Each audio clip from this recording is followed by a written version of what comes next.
Inanunsyo na ni Rafael Nadal ang kanyang planong pagre-retiro mula sa kanyang karera sa larangan ng professional tennis. Hola a todos, estoy aquí para comunicaros que me retiro del tenis profesional. Rafael Nadal. La realidad es que han sido unos años difíciles, estos dos últimos especialmente.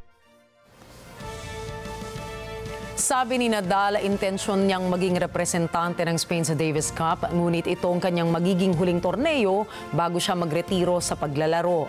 Ang 38 taong gulang na Espanyol ay magtatapos ng may 22 Grand Slam titles, pangalawa lamang sa 24 na kampyonato ni Novak Djokovic. Siya ang tumatayong pinakabatang Davis Cup champion kung saan napanalunan niya ito kalaban si Andy Roddick sa edad na 18 lamang.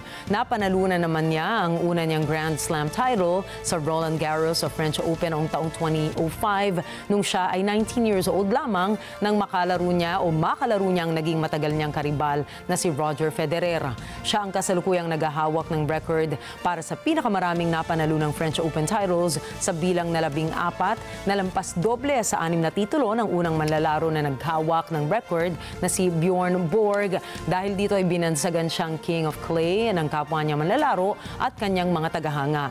Siya rin ang tumatayong most winningest player na Grand Slam dahil sa kanyang 112 win to 4 loss record sa Roland Garros. Matapos ang Davis Cup ay tanging si Novak Djokovic na lamang ang matitira sa tinaguriang Big Three na open era of tennis matapos maunang magretiro si Roger Federer, 2 taon na ang nakalilipas. Creo que no he sido capaz de jugar sin limitaciones. Es una decisión que evidentemente es difícil, que me ha llevado tiempo tomarla, pero en esta vida pues todo tiene un principio y un final y creo que es el momento adecuado para poner punto y final a lo que ha sido una carrera larga y mucho más exitosa de lo que jamás me hubiera podido imaginar.